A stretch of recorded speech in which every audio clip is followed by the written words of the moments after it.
Hi everybody, welcome to my channel Frugalisama. My name's Sam and this is where I talk about all things sewing. Today is day 82 of 100 Days of Sewing and I've got a little review of the new book How to Sew Sustainably by Wendy Ward today. So I'm just going to quickly review that for you and give you my thoughts about it. So if you are new here, welcome, and I usually talk about dressmaking. I have a series of videos called 100 Days of Sewing where I talk about sewing on a budget usually, and that's for anybody who's been sewing for a long time or if you're a beginner.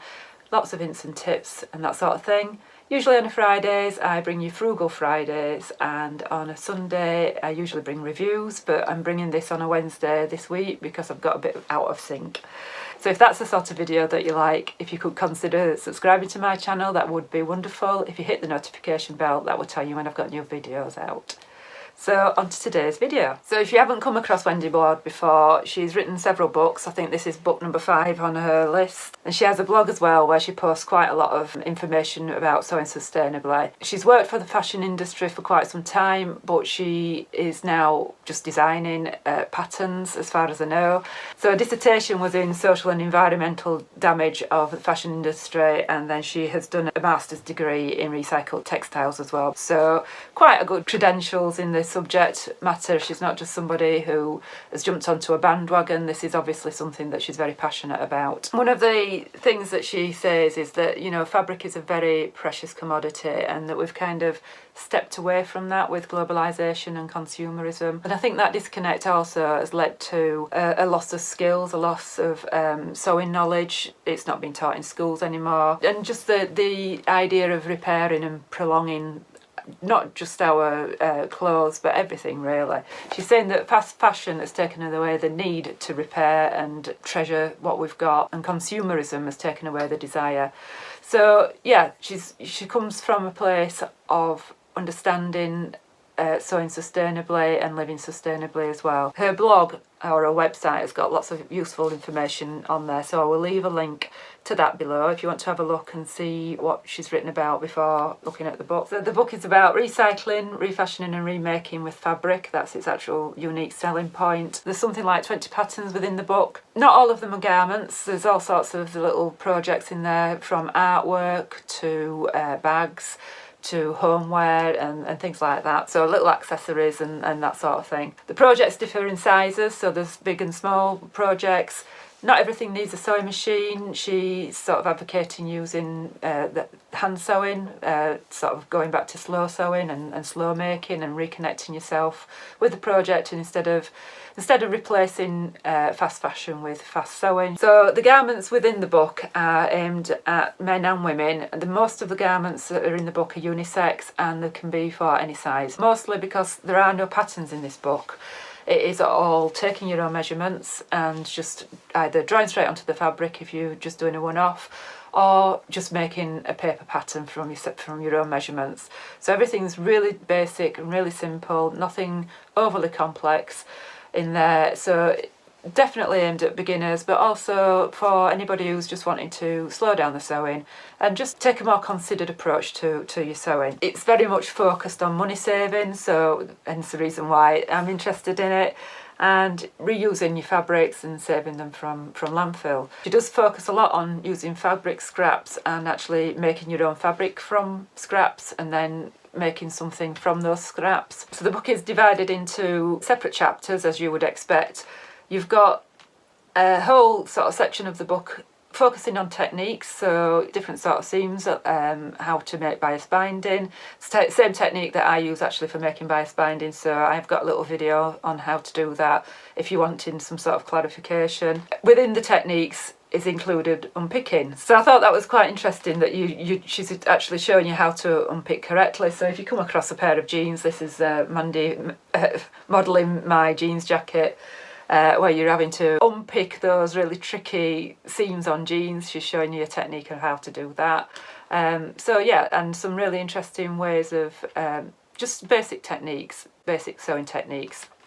and that includes hand stitching as well. So yeah, she goes into a little bit of detail of piecing fabrics together, about sort of what to consider when you're piecing fabrics together. She's not really giving you rules so much as guidelines, so you know, just watching out for using the same weight of fabric, and if you're using a stretch fabric, just keeping a note of the direction of stretch, and also giving you sort of hints on design as well. She is a designer, and she's sort of saying you can either go for tonally matching things, or contrast, or maybe all gingham, or things like that. So there's lots and lots of little ideas within the book that you might not have considered, or not necessarily seen it all in one place before. So on first glance, when I looked at this book, I thought there's nothing there that I've never seen before. But I think the USP with this is that it is all together, it's all in one place, and if you're sort of new to sewing sustainably, or upcycling, or recycling, or whatever you want to call it, it's nice to have everything all in one place that you can refer back to, and that is including the sewing techniques as well. There's a whole chapter dedicated to looking at the clothes that you've got that maybe you're no longer wearing, and you know, reinventing them and thinking about them a slightly differently. Which is why we've got Mandy here wearing this little jeans jacket that I made. So this is the Paola jacket that I made back in May, I think it was, and I just used my husband's old jeans. I have shown this before on a previous video, but I thought I'd just bring it along because there is a project in the book that talks about using old jeans to make a jacket, but without a pattern, and I thought it was really interesting. She does have a whole chapter on aftercare, so mending and looking after your makes, and then she goes on to the projects. So I'll quickly show you some of the projects that are within the book. So the first ones that you come to are the building blocks top and dress. So you've got different ideas of using just a basic t-shirt shape basically and doing different things with it. So although she has just a various amount of pictures in here, within the text there's lots of other ideas. So you might look, for example, I might look at that and think I don't really want to make a skirt out of old shirts, I just wouldn't wear that. But she's coming up with other suggestions that you can use in place of that. That's just an image that she's chosen to use in that book. So to make the t-shirts, she's giving you what dimensions to take from yourself and then add them to fabric, and then you've got the option then to either piece it together or use one piece of fabric. So you can actually use all these ideas with fresh fabric, but that's not really the idea of the book. So for example here, she's just showing you how to lay it out, take your measurements, lay it out on the fabric. And they are just squares, it is just a boxy shape. What she does within each project is tell you what fabric she's used, so that if you want exactly the same look that she's got, then you can get that. And then she's giving you alternatives and what the alternatives would look like, you know, whether they will give you more of a boxy look or something like that. So that's the building blocks, t-shirts. Then you've got a bag project, 3 options for bags there. This bag here, all of them, you can make whatever size you want. She's saying, you know, you can make it as just a little tote bag to take to the farmer's market, make it as big as a laundry bag if you want. What I found was really interesting is on the inside of that bag there, I've got that I've got that fabric, and quite a few examples or samples of fabric in here, samples of fabric that I have used in the past, because I think she shops at Fabworks, which is a local fabric shop to me that uses a lot of dead stock. So it was quite interesting to see some of the fabrics used in here. So every project she's giving you alternatives for sizes, she's giving you alternatives for fabrics, she's talking about how it would look different with different fabrics. The little pouch here, I mean, you know, we've all seen little pouches like this before on Instagram or on Pinterest or what have you. But what she's talking about is, I've just gone through my wardrobe and I've got an old suede jacket in there, and it was second hand when I bought it, and I've had it 10 years, and it's too tatty to take to a charity shop. Nobody's going to buy it. I could cut up that jacket and make bags out of it. Never really thought about it before until I saw that, and I thought, yeah, that's probably going to be of more value to me. It's in a colour and a fabric that I like. So that's probably a little project that I'm going to do. Probably going to do a handbag rather than that particular project, but it's just about that idea with me. So yeah, it's got some really novel ideas in here. She also goes on to talking about reaping hardware from other projects as well. So one of the projects that she's used in here, she's just taken all the hardware from an old rucksack that she's got, you know, and that's something that I've done before. It's a really good idea. If you've got something that's gone beyond its useful life and it's not really fit for a charity shop because, you know, nobody's going to buy it and all you're doing is passing on your rubbish for somebody else to deal with, why not reap the useful parts of it? So old buttons, for example, zips, you know, buckles, D-rings, things like that. She's talking about doing that as well. So on to the next project, and this is the different perspective pants, top and dress. And I thought at first, when I first looked at this, that what she'd done is taken an oversized sweatshirt and made it into a pair of trousers. But no, she hasn't. It's a traditional technique that she's picked up on, and it's just using one huge square of fabric and using sort of origami technique. So I'll show you the little drawing there. So you're sort of folding it all over in a clever way to make the trousers. Now, I probably wouldn't wear these, and I probably wouldn't make these for anybody that I know, but I do know that some people would use something like that. And interestingly, it's exactly the same technique for the tunic. So this is a tunic here, and again, it's too much fabric for me. I probably would never make that, but that's not to say that somebody else wouldn't, or, you know, that it's not a good idea. And that's it again there.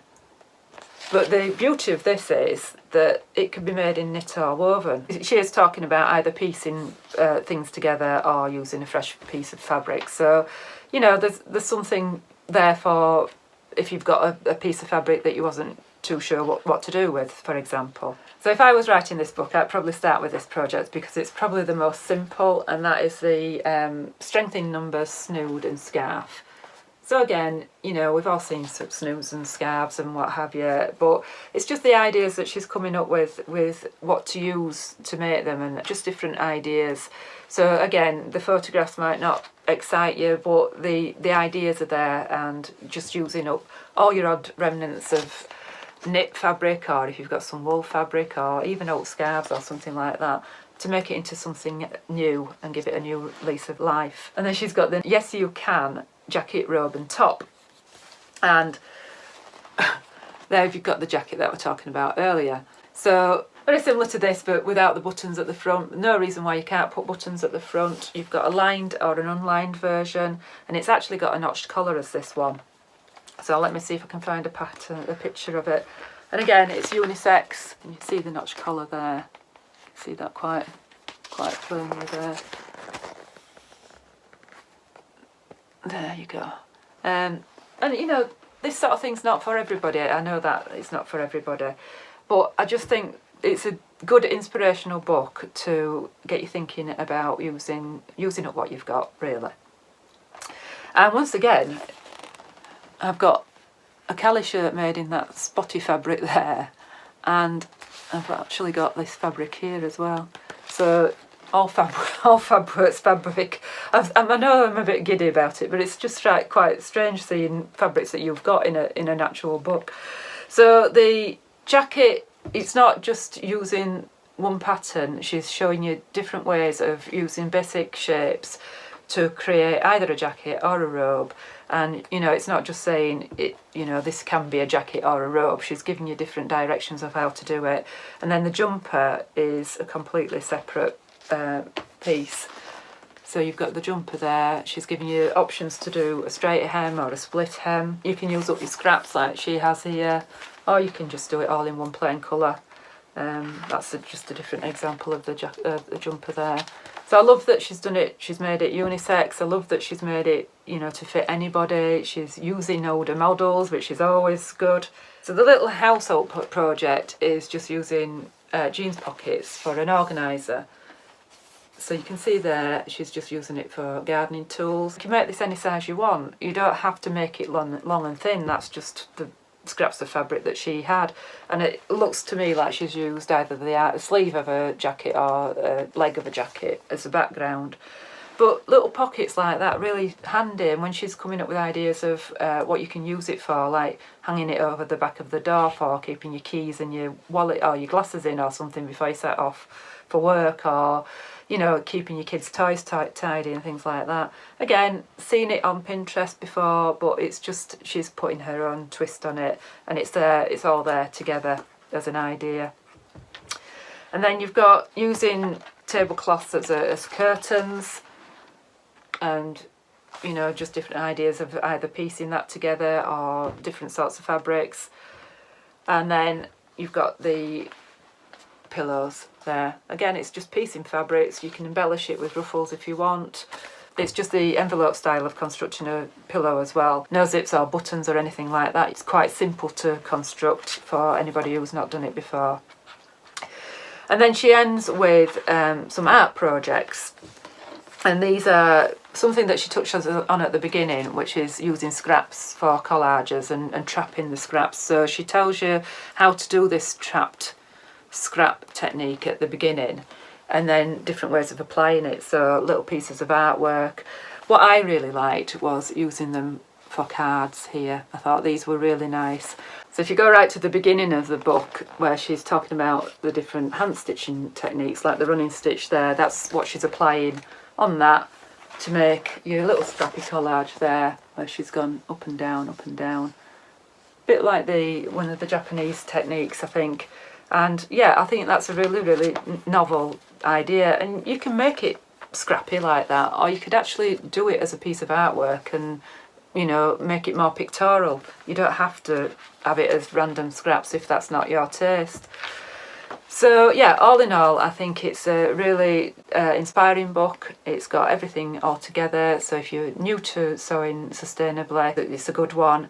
She does touch on sourcing your fabrics at the beginning of the book as well, and different sorts of threads and things like that. She does go into quite a bit of depth with that. Her techniques aren't zero waste.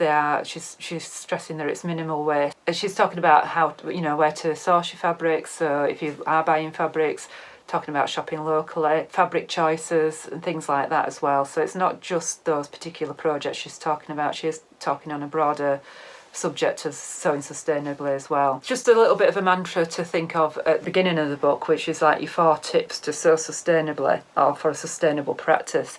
And these can be applied to anything with it that's, you know, sewing or otherwise. So think before you sew. Do you really need it? Are you just buying it? Are you just doing it because you've seen somebody else? Is it fear of missing out? If you've seen somebody on YouTube making something and you think you need it, does it fit in with your lifestyle? That sort of thing. And then what follows that is think before you buy. What fibre are you buying? Is it a bargain, and why is it a bargain? Who's paying the true cost of that cheap fabric? Use what you've got wisely. Fabric is a precious commodity, and use it as such. And use it all. Keep and use your leftovers, which is, you know, that's what these ideas are, is for using your leftovers. So overall, yeah, I think it's a nice little book that's got everything all together, nice and compact. It's £9.68 on Amazon at the moment. Do have an affiliate link to Amazon that's no extra cost to yourself. If you fancy buying it, you can click the link below, and that will give me a little bit of commission, and it will no extra cost to you. Like I say, I will leave a link to her website where she's got numerous blog posts about sewing sustainably, and if you just fancy having a look. I bought this book, by the way. She's not paid me to say any of this, but yeah, I'm a big fan of Wendy Ward's, and I think she does some great stuff for sewing sustainably. Like I say, I'm quite happy to buy this, and if you fancy buying it, there's a link below.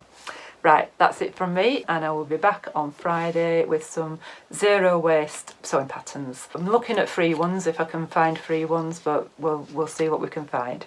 Okay, thank you for watching. Please don't forget to like, subscribe, leave me any comments below if you've bought this book or if it's sparked some ideas for you. If you've got any books that you can recommend. Forgot to mention there are some recommendations in the back of this book as well for other resources. So, and that's an extra little thing to look for as well. So thank you so much for watching. I shall speak to you later. Bye.